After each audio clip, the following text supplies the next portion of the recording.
Tamil Nadu CM Vijay Kollur Mookambika ದೇವಿಯ ದರ್ಶನ ಪಡೆದಿದ್ದಾರೆ. ಸಿಎಂ ಆದ ಮೇಲೆ ಇದೇ ಮೊದಲ ಬಾರಿಗೆ ಕರಾವಳಿಯ ಪ್ರಸಿದ್ಧ ಕ್ಷೇತ್ರಕ್ಕೆ ಭೇಟಿ ನೀಡಿ ವಿಶೇಷ ಕಾಣಿಕೆ ಸಮರ್ಪಣೆ ಮಾಡಿದ್ದಾರೆ. ಸಂಕಲ್ಪ ಮಾಡಿ ವಿಶೇಷ ಪೂಜೆ ನೆರವೇರಿಸಿದ್ದಾರೆ. ಈ ಮೂಲಕ ಇಡೀ ದೇವಸ್ಥಾನದ ಇತಿಹಾಸವನ್ನ ನೆನಪಿಸಿದ್ದಾರೆ.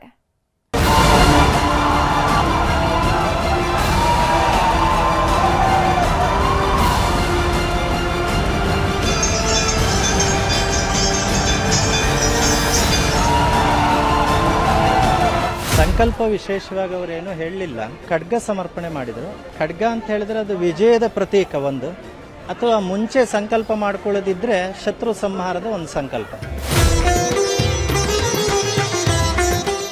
ತಮಿಳುನಾಡು, ಕೇರಳದಲ್ಲೇ ಕರ್ನಾಟಕಕ್ಕಿಂತಲೂ ಹೆಚ್ಚಿನ ಭಕ್ತರನ್ನ ಹೊಂದಿರುವ ಶಕ್ತಿ ದೇವತೆ ಕೊಲ್ಲೂರು ಶ್ರೀ ಮೂಕಾಂಬಿಕೆ. ಎಂಜಿ ರಾಮಚಂದ್ರನ್, ಜಯಲಲಿತಾ ಕಾಲದಿಂದಲೂ ತಮಿಳುನಾಡು ಮುಖ್ಯಮಂತ್ರಿಗಳು ಕೊಲ್ಲೂರಿಗೆ ಬಂದು ಪೂಜೆ ಮಾಡಿ ಸಂಕಲ್ಪ ತೊಟ್ಟು ಹರಕೆ ತೀರಿಸುವುದು ಸಂಪ್ರದಾಯ. ಇದೀಗ ವಿಜಯ್ ಸರದಿ.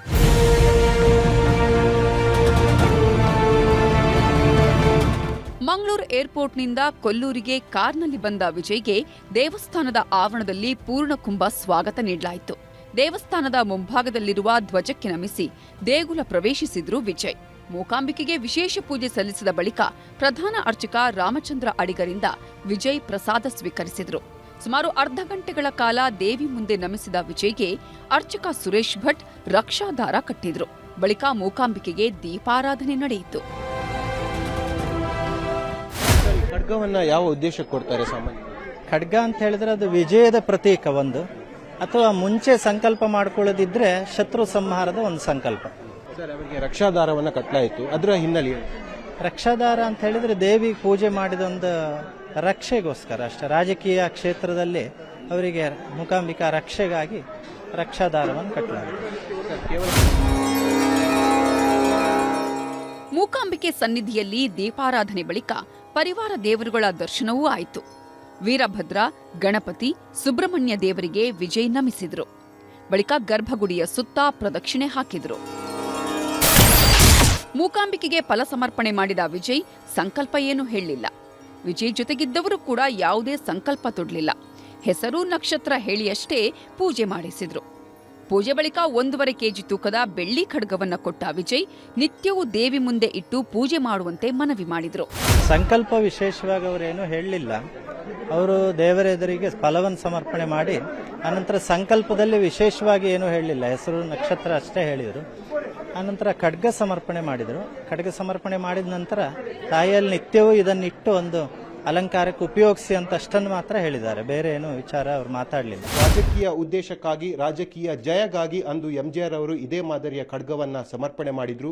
ಇದೀಗ ವಿಜಯ್ ಅವರು ಕೂಡ ತಮಿಳುನಾಡಿನಲ್ಲಿ ಟಿವಿಕೆ ಪಕ್ಷವನ್ನ ಕಟ್ಟಿ ಪ್ರಪ್ರಥಮ ಬಾರಿಗೆ ಮುಖ್ಯಮಂತ್ರಿ ಆದಂತಹ ಸಂದರ್ಭದಲ್ಲಿ ಅದರ ಒಂದು ಖುಷಿಗಾಗಿ ಈ ಖಡ್ಗವನ್ನ ಸಮರ್ಪಣೆ ಮಾಡಿದ್ದಾರೆ.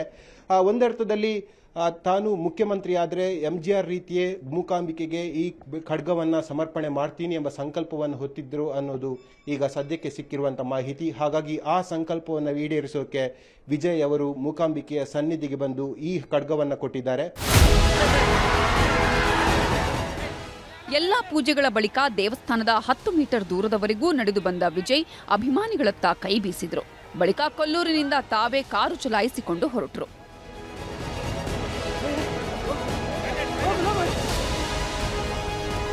ವಿಜಯ್ ಮಾತ್ರವಲ್ಲ, ಈ ಹಿಂದೆಯೂ ತಮಿಳುನಾಡಿನ ಮುಖ್ಯಮಂತ್ರಿಗಳು ತಮ್ಮ ಅಧಿಕಾರಾವಧಿಗಳಲ್ಲಿ ಮೂಕಾಂಬಿಕೆ ಆರಾಧನೆ ಮಾಡಿ ಸಂಕಲ್ಪ ತೊಟ್ಟಿರುವುದು ಇತಿಹಾಸದಲ್ಲಿದೆ. ರಾಜಕೀಯ ಬೆಳವಣಿಗೆಗಾಗಿ ಹರಕೆ ಹೊತ್ತಿದ್ರು ಎಂಜಿ ರಾಮಚಂದ್ರನ್. ಹರಕೆ ಫಲ ನೀಡಿದ ಹಿನ್ನೆಲೆಯಲ್ಲಿ ದೇವಿಗೆ ಚಿನ್ನದ ಖಡ್ಗ ಕಾಣಿಕೆ ಕೊಟ್ಟಿದ್ರು.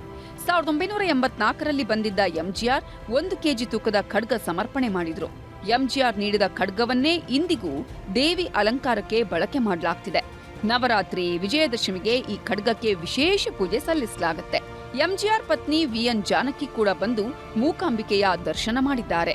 ತಮಿಳುನಾಡಿನ ಎಂಜಿಆರ್ ಬಂದಿದ್ರು, ಅವರೊಂದು ಖಡ್ಗವನ್ನು ಕೊಟ್ಟಿದ್ರು. ಅದು ಯಾವ ಉದ್ದೇಶ ಕೊಡ್ತಿದ್ದಾರೆ ಮತ್ತೆ ಅದು ಯಾವ ರೀತಿಯಾಗಿ ಈಗ ಬಳಕೆ ಆಗ್ತಾ ಇದೆ, ಹೇಗೆ? ಅದೇ ಅವರು ರಾಜಕೀಯವಾದಂತ ಜಯಕ್ಕೆ ಇರತಕ್ಕಂಥ ಪ್ರತಿಬಂಧ ನಿವಾರಣೆಗೋಸ್ಕರ ಅವರು ಸಂಕಲ್ಪ ಮಾಡಿದ್ದಂತೆ ಇರುವಂತ ಮಾಹಿತಿ. ಸಂಕಲ್ಪ ಸಿದ್ಧಿಯಾಗಿ ಅವರು ಮುಖ್ಯಮಂತ್ರಿಗಳಾದ ನಂತರ ಇಲ್ಲಿ ಬಂದು ಖಡ್ಗ ಸಮರ್ಪಣೆ ಮಾಡಿ ಆರಾಧನೆ ಮಾಡಿ ಹೋಗಿದ್ದಾರೆ. 2 ಎಲೆ ಉಂಟು, 2 ಎಲೆ ಚಿಹ್ನೆ ಇದೆ. ಆ 2 ಎಲೆ ಚಿಹ್ನೆ ನೋಡ್ಕೊಂಡೇ ಅವರು ಹೋಗಿ ತಮ್ಮ ಚಿಹ್ನೆಯಾಗಿ ಎಲೆಕ್ಷನ್ ಚುನಾವಣೆಗೆ ಇಟ್ಕೊಂಡಿದ್ದು, ಅವರ ಪಕ್ಷದ ಚಿಹ್ನೆಯಾಗಿ ಇಟ್ಕೊಂಡಿದ್ದು. ಅದು ಯಾರಿಗೂ ಗೊತ್ತಿಲ್ಲ, ಬಹಳ ರಹಸ್ಯವಾಗಿದ್ದವು. ಜಯಲಲಿತಾ 2004ರಲ್ಲಿ ಕೊಲ್ಲೂರಿಗೆ ಭೇಟಿ ಕೊಟ್ಟು ದೇವಿಗೆ ಚಿನ್ನದ ಕವಚವನ್ನ ಸಮರ್ಪಿಸಿದ್ರು. ಚಂಡಿಕಾ ಯಾಗ ಮಾಡಿಸಿ ಅನ್ನದಾನ ಸೇವೆಗೆ ನಗದು ದೇಣಿಗೆ ನೀಡಿದ್ರು. ಅಷ್ಟೇ ಅಲ್ಲ, ತಮಿಳುನಾಡಿನ ವಿವಿಧೆಡೆಯಿಂದ ಕೊಲ್ಲೂರಿಗೆ ಬಸ್ ಸೌಲಭ್ಯ ಮಾಡುವ ಮೂಲಕ ತಮಿಳುನಾಡು ಭಕ್ತರಿಗೆ ಅನುಕೂಲ ಮಾಡಿಕೊಟ್ಟಿದ್ರು. ಮುಖ್ಯಮಂತ್ರಿಗಳಂತೆಯೇ ಸ್ಟಾರ್ ನಟರು, ಸಂಗೀತ ದಿಗ್ಗಜರೂ ಕೂಡ ಮೂಕಾಂಬಿಕೆಯ ಭಕ್ತರೇ. ಸಂಗೀತ ನಿರ್ದೇಶಕ ಇಳೆಯರಾಜ ಮೂಕಾಂಬಿಕೆಯ ಪರಮ ಭಕ್ತ. ತಮಿಳುನಾಡು, ಕೇರಳ ಮುಖ್ಯಮಂತ್ರಿಗಳಿಂದಲೂ ಪೂಜೆಗಳು ನಡೆಯುತ್ತವೆ. ಸೂಪರ್ ಸ್ಟಾರ್ ರಜನಿಕಾಂತ್, ಸಂಗೀತ ಮಾಂತ್ರಿಕ ಇಳೆಯರಾಜ, ಕೆಜೆ ಯೇಸುದಾಸ್ ಮೂಕಾಂಬಿಕೆ ಆರಾಧಕರು. ನನ್ನಮ್ಮ ಮೂಕಾಂಬಿಕೆ ಅಂತಾನೆ ಹೇಳುವ ಇಳೆಯರಾಜ ಮೂಕಾಂಬಿಕೆಗೆ ವಜ್ರದ ಹಸ್ತ, ಮುತ್ತಂಗಿ, 2 ಬಾರಿ ವಜ್ರದ ಕಿರೀಟ ಸಮರ್ಪಣೆ ಮಾಡಿದ್ದಾರೆ. ಪರಿವಾರ ದೇವರು ವೀರಭದ್ರೇಶ್ವರನಿಗೆ ಚಿನ್ನ, ಬೆಳ್ಳಿಯ ಕಿರೀಟ ಕೊಟ್ಟಿದ್ದಾರೆ. ಮುತ್ತಂಗಿ ಕೊಟ್ಟಿದ್ದಾರೆ, ದೇವರಿಗೆ ವಜ್ರದ ಕಿರೀಟ ಕೊಟ್ಟಿದ್ದಾರೆ. ಮೊನ್ನೆ ತಾನೇ ವೀರಭದ್ರ ಸ್ವಾಮಿಗೆ ಮತ್ತೆ ಅಮ್ಮನವರಿಗೆ ಮತ್ತೊಂದು ವಜ್ರ ಕಿರೀಟಗಳನ್ನ, ಚಿನ್ನದ ಮತ್ತೆ ಬೆಳ್ಳಿಯ ಕಿರೀಟಗಳನ್ನೆಲ್ಲ ಸಮರ್ಪಣೆ ಮಾಡಿದ್ದಾರೆ. ಮೂಕಾಂಬಿಕೆ ಆರಾಧನೆಗೆ ಸಹಸ್ರ ವರ್ಷಗಳ ಇತಿಹಾಸ, ಪ್ರತೀತಿ, ನಂಬಿಕೆ ಇದೆ. ದಕ್ಷಿಣ ಭಾರತದ ಶಕ್ತಿಪೀಠವಾದ ಕೊಲ್ಲೂರಿನಲ್ಲಿ ನೆಲೆಸಿದ್ದಾಳೆ ಮೂಕಾಂಬಿಕೆ. 3 ಅವತಾರಗಳ ಮೂಲಕ ಪ್ರಸಿದ್ಧಿ.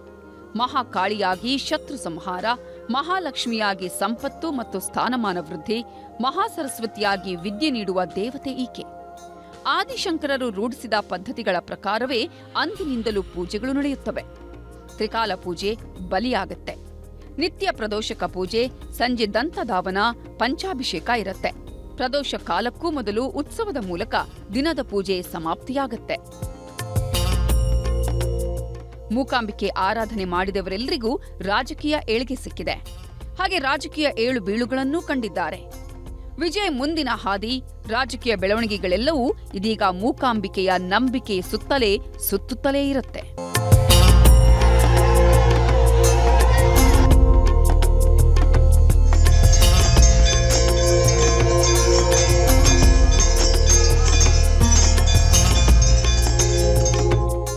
Report news 18. ಕಾಡುಗೋಡಿ ಮಗು ವೆನೆಲ್ಲಾ ಕೊಲೆ ಕೇಸ್ನಲ್ಲಿ ನಿರ್ಲಕ್ಷ್ಯ ತೋರಿದ ಪೊಲೀಸರ ತಲೆದಂಡವಾಗಿದೆ. 3 ಸಸ್ಪೆಂಡ್ ಮಾಡಿ ಪೊಲೀಸ್ ಕಮಿಷನರ್ ಆದೇಶಿಸಿದ್ದಾರೆ. ಈ ಮಧ್ಯೆ ಪ್ರಿಯಾಂಕಳ ಒಂದೊಂದೇ ರಹಸ್ಯ ಬಯಲಾಗ್ತಾ ಇದೆ. ಅದರ ಕಂಪ್ಲೀಟ್ ಡೀಟೇಲ್ಸ್ ಇಲ್ಲಿದೆ.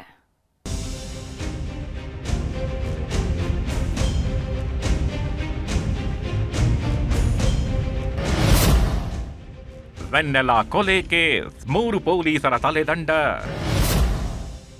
ಇದು ನ್ಯೂಸ್ 18 ವರದಿಯ ಬಿಗ್ ಇಂಪ್ಯಾಕ್ಟ್.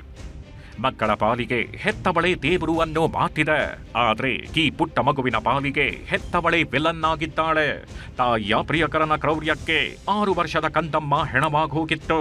ಯಾರಲ್ಲದೆ ಅನಾಥ ಶವವಾಗಿ ಬಿದ್ದಿತ್ತು. ಅಮ್ಮ ಅನ್ನಿಸಿಕೊಂಡವಳು ನಿರ್ದಯಿಯಾಗಿ ಪಾರ್ಟಿ ಮಾಡಿ ಸಂಭ್ರಮಿಸಿದ್ಲು. ಈ ಸುದ್ದಿ ಕೇಳಿದ ಕರುನಾಡೆ ಮಗುವನ್ನ ನೆನೆದು ಮಮ್ಮಲ ಮರುಗಿತ್ತು. ಆದ್ರೆ ಕಂದಮ್ಮನಿಗೆ ನ್ಯಾಯ ಕೊಡಿಸಬೇಕಿದ್ದ ಖಾಕಿ ಸೈಲೆಂಟ್ ಆಗಿತ್ತು. ಈ ಹೊತ್ತಲ್ಲದೆ ಕಂದಮ್ಮನ ಸಾವಿಗೆ ನ್ಯಾಯ ಕೊಡಿಸಬೇಕು ಅಂತ ನಿಂತಿದ್ದೆ ನಿಮ್ಮ ನ್ಯೂಸ್ 18. ಇದು ನ್ಯೂಸ್ 18 ವರದಿಯ ಬಿಗ್ ಇಂಪ್ಯಾಕ್ಟ್ ಸ್ಟೋರಿ. ವೆನೆಲ್ಲಾ ಕೊಲೆ ಕೇಸ್ನಲ್ಲಿ 3 ಅಧಿಕಾರಿಗಳ ಅಮಾನತಾಗಿದೆ. ಈಗ ಒಬ್ಬ ಇನ್ಸ್ಪೆಕ್ಟರ್, ಓರ್ವ ಸಬ್ ಇನ್ಸ್ಪೆಕ್ಟರ್ ಹಾಗೇನೆ ಕಾನ್ಸ್ಟೇಬಲ್ ಸಸ್ಪೆಂಡ್ ಮಾಡಿ ಕಮಿಷನರ್ ಸಿಮಂತ್ ಕುಮಾರ್ ಸಿಂಗ್ ಆದೇಶವನ್ನು ಹೊರಡಿಸಿದ್ದಾರೆ.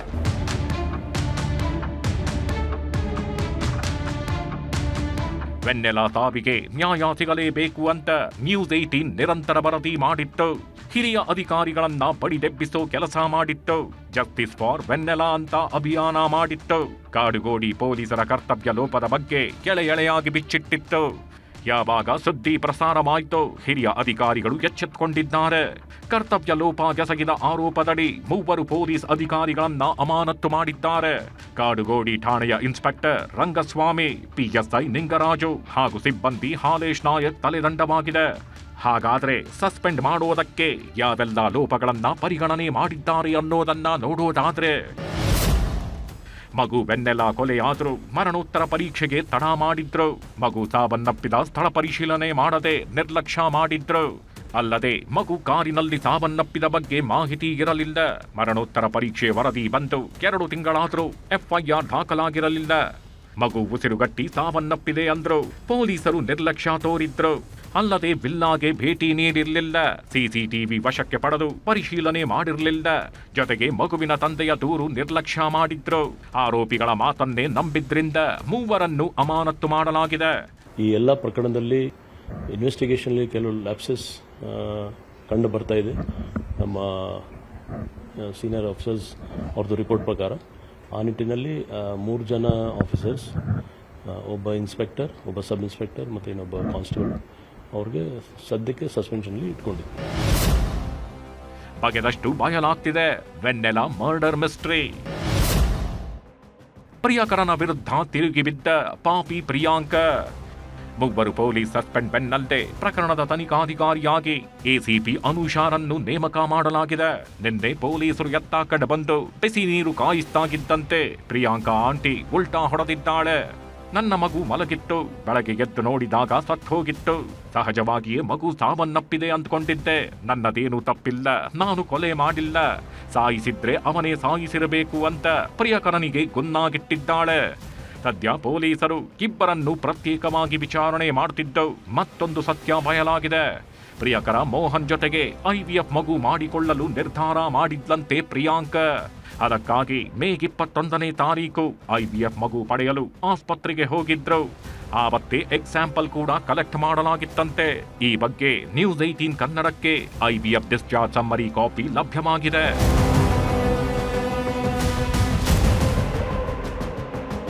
ಕೊಲೆ ನಡೆದ ದಿನ ಬೆಳಗ್ಗೆ ತಾಯಿ ಪ್ರಿಯಾಂಕಾ ಮೋಹನ್ ಜೊತೆ ಜಗಳ ಮಾಡಿದ್ಲಂತೆ. ಮಗಳನ್ನ ಬೋರ್ಡಿಂಗ್ ಸ್ಕೂಲ್ಗೆ ಸೇರಿಸಬೇಕು, ಆಕೆ ಭವಿಷ್ಯ ಚೆನ್ನಾಗಿರಬೇಕು ಅಂತ ಜಗಳ ಮಾಡಿದ್ಲು ಎನ್ನಲಾಗ್ತಿದೆ. ಸದ್ಯ ಇಬ್ಬರು ಆರೋಪಿಗಳನ್ನ ಪ್ರತ್ಯೇಕವಾಗಿ ವಿಚಾರಣೆ ಮಾಡಲಾಗ್ತಿದೆ. ತನಿಖೆ ವೇಳೆ ಇನ್ಯಾವ ಭಯಾನಕ ಸತ್ಯ ಹೊರಬರ್ತಾವೋ ಕಾದು ನೋಡಬೇಕಿದೆ. Madesh, crime bureau, news 18 Bengaluru. ಅವರೆಲ್ಲ ಹೊಟ್ಟೆಪಾಡಿಗೆ ದೂರದ ಊರಿಗೆ ಹೋಗಿದ್ರು. ಊಟದ ಬಳಿಕ ತಿಂದಂಥ ಮಾವಿನ ಹಣ್ಣು ಇಡೀ ಕುಟುಂಬದ ಪಾಲಿಗೆ ಮೃತ್ಯುವಾಗಿ ಎರಗಿದೆ. ಅಕ್ಕ ತಂಗಿ ಉಸಿರು ಚೆಲ್ಲಿದ್ದು ಕುಟುಂಬಸ್ಥರ ನೋವು ಹೇಳತೀರದಾಗಿದೆ.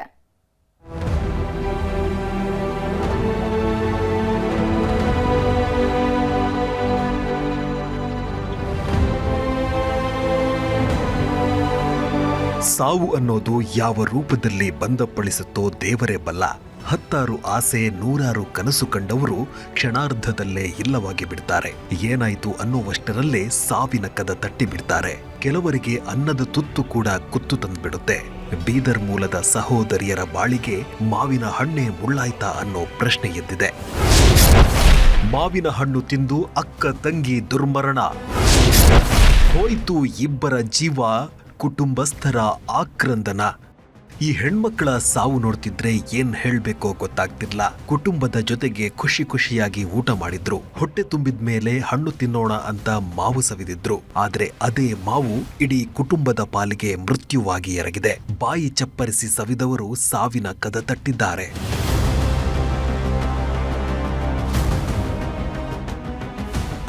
ಈ ಸಹೋದರಿಯರ ಹೆಸರು ಭವಾನಿ ಹಾಗೂ ಸಂಧ್ಯಾರಾಣಿ ಅಂತ. ಬೀದರ್ ಜಿಲ್ಲೆಯ ಔರಾದ್ ತಾಲೂಕಿನ ಶೆಂಬೆಳ್ಳಿ ಗ್ರಾಮದವರು. ಹೊಟ್ಟೆಪಾಡಿಗಾಗಿ ಇಡೀ ಕುಟುಂಬ ಹೈದರಾಬಾದ್ನಲ್ಲಿ ವಾಸವಾಗಿತ್ತು. 10 ವರ್ಷಗಳ ಹಿಂದೆಯೇ ಊರು ಬಿಟ್ಟು ಬದುಕು ಕಟ್ಕೊಂಡಿದ್ರು. 5 ಹೆಣ್ಮಕ್ಕಳ ಭವಿಷ್ಯಕ್ಕಾಗಿ ತಾಯಿ ಇಂದುಮತಿ ಕೂಲಿ ಕೆಲಸ ಮಾಡಿಕೊಂಡು ಜೀವನ ಸಾಗಿಸಿದ್ರು. ಈ ಮಧ್ಯೆ ಜೂನ್ 8ರಂದು ತಾಯಿ ಮಕ್ಕಳು ಸೇರಿ ಒಟ್ಟಿಗೆ ಊಟ ಮಾಡಿದ್ದಾರೆ. ಊಟ ಮುಗಿಸಿ ಸಂಬಂಧಿಕರು ತಂದುಕೊಟ್ಟ ಮಾವಿನ ಹಣ್ಣು ಸವಿದಿದ್ದಾರೆ. ಹಣ್ಣು ತಿಂದಿದ್ದೇ ತಡ ಎಲ್ಲರಿಗೂ ವಾಂತಿ ಭೇದಿ ಶುರುವಾಗಿದೆ. ನೋಡ್ತಿದ್ದಂತೆ ಒಬ್ಬೊಬ್ಬರಾಗಿಯೇ ಅಸ್ವಸ್ಥಗೊಂಡಿದ್ದಾರೆ.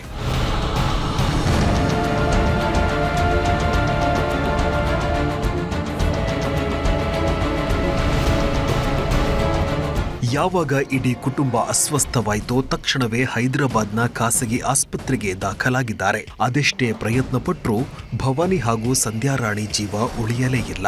ಚಿಕಿತ್ಸೆ ಫಲಿಸದೆ ಇಬ್ಬರು ಆಸ್ಪತ್ರೆಯಲ್ಲೇ ಉಸಿರು ಚೆಲ್ಲಿದ್ದಾರೆ. ಮತ್ತೊಬ್ಬ ಸಹೋದರಿ ವಿಜಯಶ್ರೀ ಸ್ಥಿತಿ ಗಂಭೀರವಾಗಿದ್ದು ಸಾವು ಬದುಕಿನ ಮಧ್ಯೆ ಹೋರಾಡ್ತಿದ್ದಾರೆ. ಇನ್ನು ತಾಯಿ ಇಂದುಮತಿ ಹಾಗೂ ಇಬ್ಬರು ಸಹೋದರಿಯರು ಚೇತರಿಸಿಕೊಂಡಿದ್ದು ಸಾವಿನ ದವಡೆಯಿಂದ ಪಾರಾಗಿದ್ದಾರೆ. ಹುಟ್ಟೂರು ಶೆಂಬೆಳ್ಳಿಯಲ್ಲಿ ಅಂತ್ಯ ಸಂಸ್ಕಾರ ಮಾಡಿದ್ದು ಕುಟುಂಬಸ್ಥರ ಆಕ್ರಂದನ ಹೇಳತೀರದಾಗಿದೆ. ಕಣ್ಣೀರಿಡುತ್ತಲೇ ಸರಿಯಾದ ತನಿಖೆ ಆಗ್ಬೇಕು ಅಂತ ಆಗ್ರಹಿಸಿದ್ದಾರೆ. ಅವರು ಮನೆಯಲ್ಲಿ ಮಾವಿನ ಹಣ್ಣು ತಿಂತಾರೆ. ಮಾವಿನ ಹಣ್ಣು ತಿಂದಾದ್ಮೇಲೆ ಕಂಪ್ಲೀಟ್ ಫ್ಯಾಮಿಲಿ ಅವರು ಎಲ್ಲರಿಗೂ ಹೆಲ್ತ್ ಇಶ್ಯೂ ಆಗುತ್ತೆ. ಸೊ ಅವಾಗ ಅವರು ಭವಾನಿ ಮತ್ತು ಸಂಧ್ಯಾರಾಣಿ ಇಬ್ಬರಿಗೂ ಜಾಸ್ತಿ ಸೀರಿಯಸ್ ಆಗೋದ್ರಿಂದ ಭವಾನಿಗೆ ತೊಗೊಂಡು ಹೋದಾಗ ಭವಾನಿಗೆ ಯಾವುದೇ ರೀತಿ ಚಿಕಿತ್ಸೆಗೆ ಅವಳು ಇದು ಆಗದೇನೆ ಅವಳು ಡೆತ್ ಆಗಿರ್ತಾರೆ. ಆ ಫ್ಯಾಮಿಲಿ ತುಂಬ ಬಡ ಕುಟುಂಬದವರು, ಅವರಿಗೆ ಫೈನಾನ್ಷಿಯಲಿ ಬಹಳ ಪೂರ್ ಕಂಡೀಷನ್ ಇದೆ. ಸೊ ಹೀಗಾಗಿ ಸಂಬಂಧಪಟ್ಟಂಥ ಅಧಿಕಾರಿಗಳು ತನಿಖೆ ಮಾಡಿ ಆ ಹೋದ ಜೀವಗಳಿಗೆ ಅಟ್ಲೀಸ್ಟ್ ನ್ಯಾಯ ಕೊಡಿಸುವಂಥ ಕೆಲಸ ಆಗಬೇಕು. ಸದ್ಯ ಇಬ್ಬರು ಸಹೋದರಿಯರ ಸಾವಿನ ಸುತ್ತ ಹತ್ತಾರು ಅನುಮಾನ ಹುಟ್ಕೊಂಡಿವೆ. ಹಣ್ಣಿನಲ್ಲಿ ವಿಷಕಾರಿ ಅಂಶವಿತ್ತೆ ಅಥವಾ ಬೇರೆ ಏನಾದ್ರೂ ಕಾರಣ ಇದೆಯಾ ಅನ್ನೋ ಡೌಟ್ ಇದೆ. ಈ ಸಾವಿನ ಹಿಂದೆ ಬೇರೆ ಏನಾದ್ರೂ ಕಾರಣ ಇದೆಯಾ ಅಂತ ಪೊಲೀಸರು ತನಿಖೆ ಮಾಡ್ತಿದ್ದಾರೆ. ದುರ್ಗಪ್ಪ ಹೊಸಮನಿ, ನ್ಯೂಸ್ 18 ಬೀದರ್. ಧರ್ಮಸ್ಥಳದ ತಲೆಬುರುಡೆ ಪತ್ತೆ ಕೇಸ್ ಮತ್ತೆ ಮುನ್ನೆಲೆಗೆ ಬಂದಿದೆ. Mask man Chinnaiah Thimarodi gang ವಿರುದ್ಧ ತಿರುಗಿ ಬಿದ್ದು ಹೈಕೋರ್ಟ್ ಮೆಟ್ಟಿಲೇರಿದ್ದಾನೆ. ಈ ಮಧ್ಯೆ ನಟರೊಬ್ಬರ ಹೆಸರನ್ನ ಬಾಯ್ಬಿಟ್ಟಿದ್ದಾನೆ.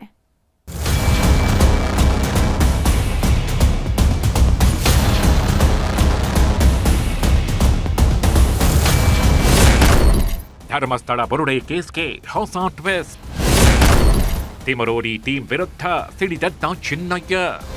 ಧರ್ಮಸ್ಥಳದಲ್ಲಿ ಶುರುವಾಗಿರೋ ಬುರುಡೆ ರಹಸ್ಯ ದಿನಕ್ಕೊಂದು ಟ್ವಿಸ್ಟ್ ಪಡೆದುಕೊಳ್ತಿದೆ. ಎಲ್ಲವೂ ಮುಗೀತು ಅನ್ನೋಷ್ಟರಲ್ಲೇ ಹೊಸ ಆರೋಪಗಳ ಅಲೆ ಎದ್ದೇಳ್ತಿವೆ. ಬುರುಡೆ ರಹಸ್ಯ ಬಿಚ್ಚಿಡ್ತೀನಿ ಅಂತ ಬಂದ ಮಾಸ್ಕ್ ಮ್ಯಾನ್ ಚಿನ್ನಯ್ಯ ಒಂದೊಂದೇ ಬಾಂಬ್ ಸಿಡಿಸ್ತಿದ್ದಾನೆ. ಮೂಳೆ ತೋರಿಸ್ತೀನಿ ಅಂತ ಹೈಕೋರ್ಟ್ ಮೆಟ್ಟಿಲೇರಿ ತಿಮ್ಮರೋಡಿ ಬಣದ ಬುಡ ಅಲ್ಲಾಡಿಸ್ತಿದ್ದಾನೆ. ಹಾಲಿವುಡ್ ಸಿನಿಮಾ ಸ್ಟೈಲ್ನಲ್ಲಿ ಧರ್ಮಸ್ಥಳದ ಕೇಸ್ ದಿನಕ್ಕೊಂದು ಕ್ಷಣಕ್ಕೊಂದು ಟ್ವಿಸ್ಟ್ ಅಂಡ್ ಟರ್ನ್ ಪಡೀತಿದೆ. ಸದ್ಯ ಚಿನ್ನಯ್ಯ ಹೈಕೋರ್ಟ್ ಮೆಟ್ಟಿಲೇರಿ ಸಂಚಲನ ಸೃಷ್ಟಿಸಿದ್ದಾನೆ.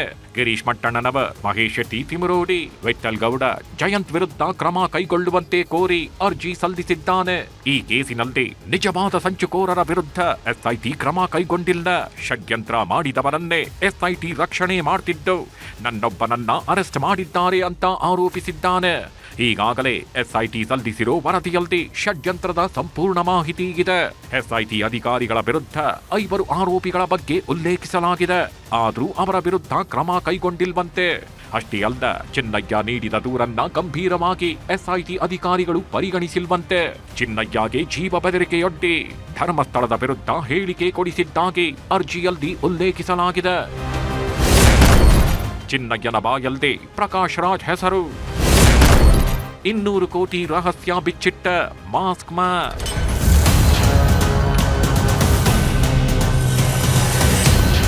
ಬುರುಡೆ ಕೇಸಿನಲ್ಲಿ ಚಿನ್ನಯ್ಯ ಮತ್ತೊಂದು ಸ್ಫೋಟಕ ಆರೋಪ ಮಾಡಿದ್ದಾನೆ. ಬುರುಡೆ ಷಡ್ಯಂತ್ರದ ಹಿಂದೆ ನಟ ಪ್ರಕಾಶ್ ರಾಜ್ ಇದ್ದಾರೆ. ಧರ್ಮಸ್ಥಳದ ಹೆಸರು ಹಾಳು ಮಾಡೋದಕ್ಕೆ ಕುಮ್ಮಕ್ಕು ನೀಡಿದ್ದಾರೆ ಅಂತ ಆರೋಪಿಸಿದ್ದಾರೆ. ಅದೊಂದು ದಿನ ಪ್ರಕಾಶ್ ರಾಜ್ ಕಾಲ್ ಮಾಡಿದ್ರಂತೆ. ಆಗ ಗಿರೀಶ್ ಮಟ್ಟಣ್ಣನವರ್ ಹೇಳಿದಂತೆ ಪೊಲೀಸರ ಮುಂದೆ ಹೇಳುವಂತೆ ಹೇಳಿದ್ರಂತೆ. ಹೀಗಂತ ಚಿನ್ನಯ್ಯನ ಅರ್ಜಿಯಲ್ಲಿ ಉಲ್ಲೇಖಿಸಲಾಗಿದೆ. ಈ ಬಗ್ಗೆ ಎಕ್ಸ್ನಲ್ಲಿ ಪ್ರತಿಕ್ರಿಯೆ ಕೊಟ್ಟಿರೋ ಪ್ರಕಾಶ್ ರಾಜ್, ನನಗೂ ಇದಕ್ಕೂ ಯಾವುದೇ ಸಂಬಂಧವಿಲ್ಲ. ಈ ಬಗ್ಗೆ ಆದಷ್ಟು ಬೇಗನೆ ಸ್ಪಷ್ಟನೆ ಕೊಡ್ತೀನಿ ಎಂದಿದ್ದಾರೆ. ಚಿನ್ನಯ್ಯನ ಆರೋಪ ಇಷ್ಟಕ್ಕೆ ಮುಗಿದಿಲ್ಲ. ಕೇರಳ ಮಹಿಳೆ ಅತ್ಯಾಚಾರ ನಡೆದಿದೆ ಎಂದು ಆರೋಪಿಸಿ ಕೇರಳದಲ್ಲಿ ಎಸ್ಐಟಿ ರಚನೆಗೆ ಒತ್ತಡದ ಬಗ್ಗೆಯೂ ಉಲ್ಲೇಖ ಮಾಡಲಾಗಿದೆ. ಅಷ್ಟೇ ಅಲ್ಲ, ವೀರೇಂದ್ರ ಹೆಗ್ಗಡೆ ಅವರನ್ನ ಜೈಲಿಗೆ ಕಳುಹಿಸಲು 200 ಕೋಟಿ ವೆಚ್ಚಕ್ಕೆ ಆ ಗ್ಯಾಂಗ್ ಮುಂದಾಗಿತ್ತಂತೆ. ಇದರಲ್ಲಿ ಚಿನ್ನಯ್ಯಗೆ 50 ಲಕ್ಷ ನೀಡೋದಾಗಿ ತಿಮರೋಡಿ ಗಿರೀಶ್ ಮಟ್ಟಣ್ಣನವರ್ ಭರವಸೆ ಕೊಟ್ಟಿದ್ರು. ಚಿನ್ನಯ್ಯನಿಗೆ ಬೆದರಿಸಿ ಗಿರೀಶ್ ಮಟ್ಟಣ್ಣನವರ್ 30 ರಿಂದ 35 ವಿಡಿಯೋ ಮಾಡಿಸಿದ್ದಾಗಿ ಉಲ್ಲೇಖವಿದೆ. ಇಷ್ಟಾದ್ರೂ ತಿಮರೋಡಿ ಗ್ಯಾಂಗ್ ವಿರುದ್ಧ ಎಸ್ಐಟಿ ಕ್ರಮ ಕೈಗೊಂಡಿಲ್ಲ. ಸರ್ಕಾರದ ಬೊಕ್ಕಸಕ್ಕೆ ಹೊರೆ ಆದವರ ವಿರುದ್ಧ ಕ್ರಮ ಕೈಗೊಳ್ಳುವಂತೆ ಮನವಿ ಮಾಡಿದ್ದಾರೆ. ಈ ಸಂಬಂಧ ಸರ್ಕಾರ ಹಾಗೂ ಎಸ್ಐಟಿಗೆ ಹೈಕೋರ್ಟ್ ಏಕಸದಸ್ಯ ಪೀಠ ನೋಟಿಸ್ ಕೊಟ್ಟಿದೆ. ತನಿಖೆಯ ಸ್ಥಿತಿಗತಿ ಬಗ್ಗೆ ಮಾಹಿತಿ ನೀಡಲು ಸೂಚಿಸಿದೆ. ರಿಟ್ ಅರ್ಜಿ ಸಂಬಂಧ ಜೂನ್ 29ರಂದು ವಿಚಾರಣೆ ನಡೆಸಲು ಮುಂದಾಗಿದ್ದು, ಹೈಕೋರ್ಟ್ ಯಾವ ಆದೇಶ ಹೊರಡಿಸುತ್ತೆ ಅನ್ನೋದು ಮತ್ತಷ್ಟು ಕುತೂಹಲ ಕೆರಳಿಸಿದೆ. Gangadhar Bhagat, crime bureau, news 18. ರಾಜ್ಯಾದ್ಯಂತ ರಸಗೊಬ್ಬರ ಕೊರತೆ ಮಿತಿ ಮೀರಿದೆ. ಬಿತ್ತನೆ ಹೊತ್ತಲ್ಲೇ ಗೊಬ್ಬರಕ್ಕಾಗಿ ಅನ್ನದಾತರು ಪರದಾಡುವಂತಾಗಿದೆ. ಅಧಿಕಾರಿಗಳ ನಿರ್ಲಕ್ಷ್ಯದಿಂದ ಸಮಸ್ಯೆ ಆಗ್ತಾ ಇದೆ ಅಂತ ಕಿಡಿಕಾರಿದ್ದು ಸರ್ಕಾರದ ವಿರುದ್ಧವೂ ಆಕ್ರೋಶ ಹೊರಹಾಕಿದ್ದಾರೆ.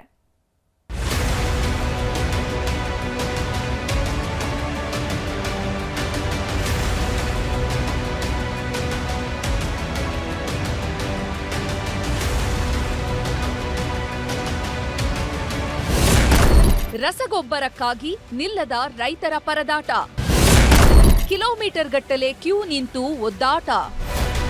ರಾಜ್ಯಾದ್ಯಂತ ಮುಂಗಾರು ಮಳೆ ಶುರುವಾಗಿದೆ. ಜಿಲ್ಲೆಯಲ್ಲೂ ಅನ್ನದಾತರು ಬಿತ್ತನೆಗೆ ತುದಿಗಾಲಲ್ಲಿ ಕಾದು ನಿಂತಿದ್ದಾರೆ. ಆದರೆ ರಸಗೊಬ್ಬರದ ಕೊರತೆ ಇನ್ನಿಲ್ಲದಂತೆ ಕಂಗಾಲಾಗಿಸಿದೆ. ಅದೆಷ್ಟೇ ಹುಡುಕಾಡಿದ್ರೂ ಎಲ್ಲೇ ಕೇಳಿದ್ರೂ ಗೊಬ್ಬರ ಸಿಗ್ತಾ ಇಲ್ಲ. ಕಿಲೋಮೀಟರ್ ಗಟ್ಟಲೆ ಕ್ಯೂ ನಿಂತ್ರೂ ಯೂಸ್ ಆಗ್ತಿಲ್ಲ. ಕಾದು ಅನ್ನದಾತರ ತಾಳ್ಮೆಯ ಕಟ್ಟೆ ಒಡೆದು ಹೋಗಿದೆ. ಮಳೆ ಬಂದಾಗ ಬಿತ್ತನೆ ಮಾಡದಿದ್ರೆ ಏನ್ ಮಾಡೋದು ಅಂತ ತಲೆ ಮೇಲೆ ಕೈ ಹೊತ್ತು ಕೂರುವಂತಾಗಿದೆ.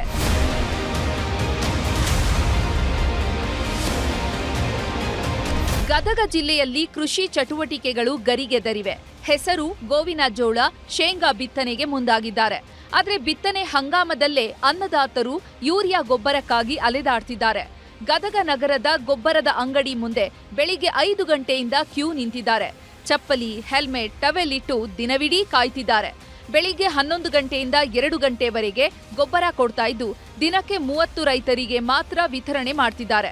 ಹೀಗಾಗಿ ಸಮರ್ಪಕವಾಗಿ ರಸಗೊಬ್ಬರ ವಿತರಣೆ ಮಾಡಬೇಕು ಅಂತ ಸರ್ಕಾರಕ್ಕೆ ಒತ್ತಾಯಿಸಿದ್ದಾರೆ. 5 ಗಂಟೆಗೆ ಗೊಬ್ಬರ ಸಿಗವಲ್ರಿ. 5 ಗಂಟೆ ಪಾಳೆ ನಿಂತು ಕಾದು ನಮಗೆ ಸಾಕಾಗ್ಬಿಟ್ಟೈತಿ. 3 ದಿನ ಆತ್ರ ನಾವು ಕಾಯಕತ್ತಿರೋದು.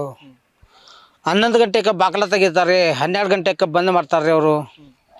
2 ಗಂಟೆ ಅನ್ನೋರ್ದ ಬಂದ್ ಮಾಡ್ಕೊಂಡು ಹೋಗಿಬಿಡ್ತಾರೆ ಸರ್. ನಮಗೆ ಪಾಳೆ ಅನ್ನೋದು ಸಿಗವಲ್ದು. ಕೆಲವು ಮಂದಿ ಸಿಗುತ್ತೆ, ಕೆಲವು ಮಂದಿ ಸಿಗುವುದಿಲ್ಲ.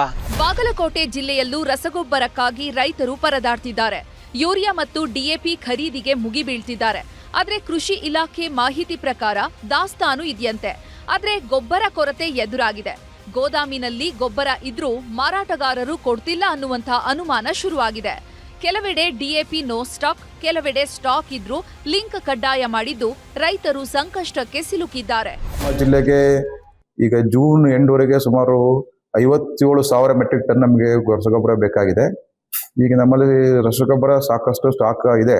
ಆದರೆ ಈಗ ನಮ್ಮಲ್ಲಿ ಏನಾಗಿದೆ, ಈ ನಮ್ಮ ವೆಸ್ಟ್ ಏಷ್ಯಾ ಕ್ರೈಸಿಸ್ ಅಂದ್ರೆ ಈ ಯುದ್ಧ ಪರಿಣಾಮವಾಗಿ ಸಪ್ಲೈನಲ್ಲಿ ಸ್ವಲ್ಪ ತೊಂದರೆ ಆಗ್ತದೆ. ರಾಯಚೂರು ಜಿಲ್ಲೆಯಲ್ಲೂ ರಸಗೊಬ್ಬರದ ಕೊರತೆಯ ಆತಂಕ ಮನೆ ಮಾಡಿದೆ.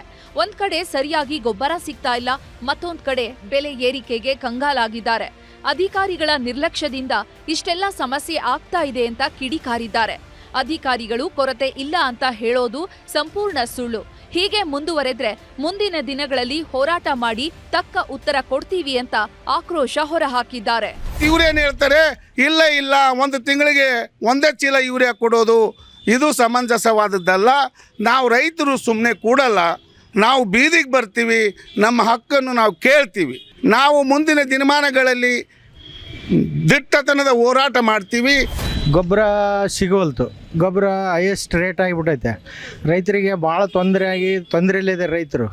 ಈಗಾಗಲೇ ಮಳೆ ಇಲ್ಲ, ಏನಿಲ್ಲ. 2,000, 3,000, 2,500, 2,500, 2,1800 ಹಿಂಗೆ ಗೊಬ್ಬರ ಆದದಕ್ಕೆ ರೈತರಿಗೆ ಭಾಳ ತೊಂದರೆಯಲ್ಲಿದ್ದಾರೆ. ಕೊಪ್ಪಳದಲ್ಲಿ ಈ ಬಾರಿ ಮಳೆ ಕೊರತೆ ಇದೆ. ಈ ಮಧ್ಯೆ ಅನ್ನದಾತರಿಗೆ ರಸಗೊಬ್ಬರದ ಸಮಸ್ಯೆ ಕಂಗೆಡುವಂತೆ ಮಾಡಿದೆ. ಡಿಎಪಿ ಹಾಗೂ ಯೂರಿಯಾಗಾಗಿ ಪರದಾಡ್ತಿದ್ದಾರೆ. ಈ ಬಾರಿ ಡಿಎಪಿ ಹಾಗೂ ಯೂರಿಯಾ ಕೊರತೆಯಾಗಲಿದೆ. ಹೀಗಾಗಿ ಪರ್ಯಾಯ ಗೊಬ್ಬರ ಬಳಸಲು ಜಿಲ್ಲಾಡಳಿತ ಸೂಚನೆ ಕೊಟ್ಟಿದೆ. ಒಟ್ಟಾರೆ ಅನ್ನದಾತರಿಗೆ ಒಂದ್ ಕಡೆ ಮಳೆ ಕೈ ಕೊಡ್ತಿದ್ರೆ ಮತ್ತೊಂದ್ ಕಡೆ ರಸಗೊಬ್ಬರ ಸಿಗ್ತಿಲ್ಲ. ಹೀಗಾಗಿ ಬದುಕು ಕಷ್ಟ ಆಗುತ್ತೆ ಅನ್ನೋದು ರೈತರ ಅಳಲು. ಸರ್ಕಾರ ಇನ್ಮುಂದೆಯಾದ್ರೂ ಗೊಬ್ಬರ ಸಮಸ್ಯೆ ಬಗೆಹರಿಸಿ ರೈತರು ನಿಟ್ಟುಸಿರು ಬಿಡುವಂತೆ ಮಾಡಬೇಕಿದೆ. Bureau report, news 18.